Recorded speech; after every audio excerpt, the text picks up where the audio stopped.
एक बात बताइए, तुझे घर जरूरी है या रोटी जरूरी है? तुझे घर जरूरी है या तुझे दवाई जरूरी है? बता, तुझे अनपढ़ रहना जरूरी है या पढ़ना जरूरी है? देखिए, देश की शिक्षा बंद कराना फैल जाएगा। और मैं एक चीज कहता हूँ, कोई बात नहीं, तुम सारी खोल दो। एक मिनट रुकिए सर, एक मिनट। बताइए, जब इन्होंने लॉकडाउन कर दिया और लॉकडाउन में सिर्फ इमरजेंसी के लोग बाहर जाएंगे, बिना इमरजेंसी में कोई होगा बाहर नहीं जाएगा तो डंडे से पिटेगा, है? तो फिर शराब की ठेके पे कौन सी इमरजेंसी है? जो शराब लेने चले गए वहां लाइनें लग रही हैं। बताइए। उन्होंने बोला ना कि थोड़ी आर्थिक स्थिति और लोगों की डिमांड की वजह से खोलने पड़े, धीरे धीरे लॉकडाउन। सुनिए, सरकार अपनी आर्थिक स्थिति सुधारेगी और जो मजदूर सड़क पे 500 रुपए की सब्जी लाया है, वो सब्जी बेच रहा है, उसके पुलिस डंडे मार रही है और 5-5 हजार का 2,500 हजार का चालान काट रही है। बताइए वो क्या है उनकी आर्थिक स्थिति? तुमने तो कह दी कि घर में रहिए, सुरक्षित रहिए। जो आदमी सुबह ठेली लेकर निकल रहा है, उसके बच्चे इंतजार कर रहे, पापा कमा के लाएंगे, शाम को रोटी बनेगी, उसका क्या होगा? सोचा कुछ? क्योंकि तुम्हें तो हराम की मिल रही है, जनता के टैक्स के पैसे से तुम खा रहे हो। मोदी जी, ये काजू की रोटी मत खाओ, देश की जनता की तरफ देखो, वरना ये जनता ही है जो सर पे बैठाती है तो ठोकरों पे भी यही मारती है। इसने बहुत बड़े बड़े राजा महाराजाओं को मार दिया, आपकी तो औकात क्या है?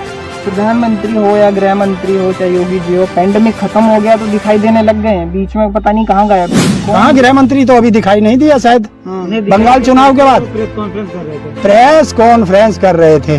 देश को प्रेस कॉन्फ्रेंस से चलाएंगे या देश को जनता के बीच में जाके चलाएंगे? ऐसे नहीं चलता कि आप जो है 2 महीने गायब रह जाओ और फिर एक दिन आओ और प्रेस कॉन्फ्रेंस कह दो, कर दो और जनता को दिखा दो कि हम अभी जिंदा हैं। तो ऐसे नहीं चलता, जनता के बीच में आओ। और कहाँ है वे कोरोना वॉरियर्स बनते थे आरएसएस वाले, आज कच्छा नहकर पैर के जनता की सेवा में क्यों नहीं आते हैं? वोट मांगने तो बहुत आते हैं, आज जनता को जरूरत है, आज कहाँ है? दिखाई तो दे रहे हैं गाँव-गाँव योगी जी जाते रहे। कहाँ? अरे गांव-गांव गए थे, एक गांव वाले ने तो वो लगा दिया था अपने घर के आगे बैरियर, कह दिया वहीं खड़ा रहो। फिर उन्होंने बताया ये प्रदेश का मुख्यमंत्री है, होगा मुख्यमंत्री प्रदेश का, लेकिन मेरे गली में नहीं घुसेगा। ये औकात रह गई मुख्यमंत्री की। मीडिया ने तो बताया कि खटिया लगाए गए थे कंट्रोलमेंट जोन, तो इसलिए अंदर नहीं आने गए योगी जी। तो फिर क्यों करने गए थे वहां? जब उस व्यक्ति ने मास्क लगा रखा है तो उसे क्यों कह रहे हो कि मास्क लगा के रखिए?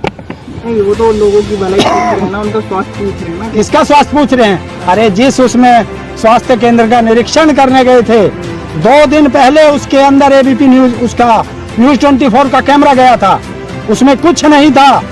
और जिस दिन मोदी जी आए, वो योगी जी पहुंचे तो वहां पे नए 4 बेड लगा दिए और नई डस्टबिन रख दी चारों के यहाँ। क्या लगता है? नई चादर बिछा दी। अरे एक मिनट सुनो, नई चादर बिछा दी और अधिकारी आया, कैमरे में कैद है न्यूज 24 के, कह रहा अरे ये तो सब आर्टिफिशियली लग रहा, इनको थोड़ा गंदा कर दो। और आप मुझे बताओ, हिंदुस्तान के किस स्वास्थ्य केंद्र में आज तक गैस का सिलेंडर रहा है? उसमें सिलेंडर भी रख दिया तो पकड़ में ऐसे आते हैं। और वहां रंगोली किसने बनाई? उसका निरीक्षण करने जा रहे थे या रंगोली बनवा के वहां पे अपना प्रचार करने जा रहे थे? 2022 की तैयारी हो रही है? 2022 की तैयारी में तो मठ में जाएंगे। अच्छा। गद्दी खाली करनी पड़ेगी। क्यों? जिस परिवार का कोई व्यक्ति इस दुनिया से विदा हो गया इनके कारण, जो दर दर की ठोकरें खा रहे हैं गैस के लिए, दवाई के लिए, कौन जिम्मेदार होगा इसका? वो इसको वोट देंगे? बोल तो रही कांग्रेस घोटाला कर रही है, जमाखोरी कर रही है, उसकी वजह से दिक्कत है। जमाखोरी कांग्रेस कर रही है तो जेल क्यों नहीं गई? कौन गया जेल? कौन गया? अभी आपको एक और बता देता हूँ, उत्तर प्रदेश के अंदर इफ्को खाद का कितना बड़ा घोटाला चल रहा है। मुझे इफ्को के एक अधिकारी ने बताया फोन करके कि साहब आप नहीं जानते हो, आप किसान हो, कितना बड़ा घोटाला है। मगर क्या घोटाला है? पहले ये बताओ हमको डाई क्यों नहीं मिल रही?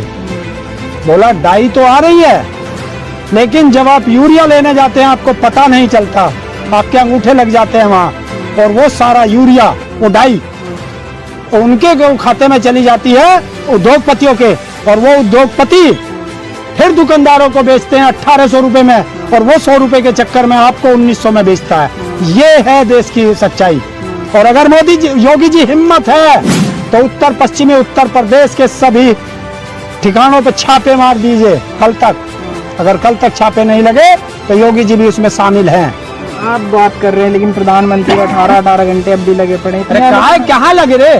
फाड़ा चला रहा कहीं, फाड़ा चला रहा। बताइए, पूरे कोविड काल में प्रधानमंत्री किसी हॉस्पिटल का दौरा करने गए तो पता कैसे चलेगा? नहीं, वो बात कर रहे हैं ना, कांटेक्ट कर रहे हैं ना। किससे कांटेक्ट कर रहे हैं? किससे? अपने सभी मंत्री। देखिए, कौन से मंत्री से कांटेक्ट कर रहे हैं? किस मंत्री की औकात है किसी की जो बोल जाए?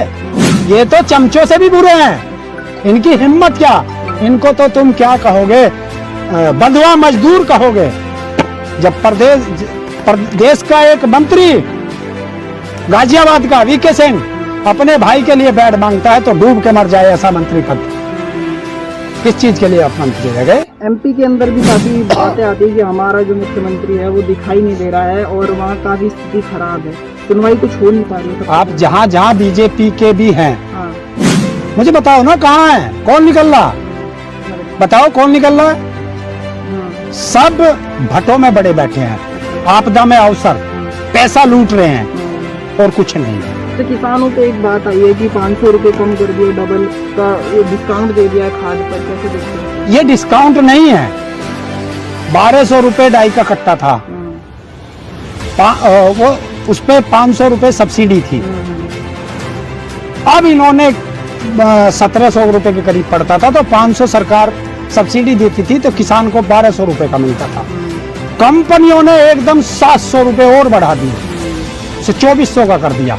2400 का कर दिया तो 500 सब्सिडी आ गई, 1900 रुपए का किसान को मिल रहा। आय दुगनी होगी किसान की। लेकिन वो तो अब कर तो रहे हैं। क्या कर रहे हैं? 1200 रुपए हमने दे तो वो 1200 रुपए देश का किसके उसमें जा रहा है? उद्योगपति के खाते में। तो अपने मित्रों को फायदा दे रहे हैं ना। आप मुझे ये बताओ, एक साल के अंदर 700 रुपए खाद पे कैसे बढ़ गए? कैसे बढ़ गए? ये उद्योगपतियों से बढ़वाए गए हैं कि हम तुम्हें सब्सिडी देंगे, तुम हमें चंदा देना। ये चाल है इनकी। मई में बात करें तो 2.5 रुपए से ऊपर पेट्रोल फिर बढ़ गया, 5 बार बढ़ोतरी हो गई है और कोई सवाल नहीं पूछ रहा है। देखिए, देश के अंदर महंगाई इतनी ज्यादा बढ़ गई है कि जनता इस कोरोना काल में अपने परिवार को बचाए या सड़कों पे आए, ये सबसे बड़ा काम है। और आज की तारीख में आप देहात क्षेत्र में चले जाओ, शायद ही कोई परिवार ऐसा होगा जिसमें बीमार ना हो, है? और कहाँ है हॉस्पिटल? कोई बनाया? अगर पिछली सरकारें हॉस्पिटल नहीं बनाती तो कहाँ इलाज करते? किसके यहाँ मरते ये लोग? बस इनका काम है गुड़ गोबर करना, सिर्फ जनता को मूर्ख बनाना।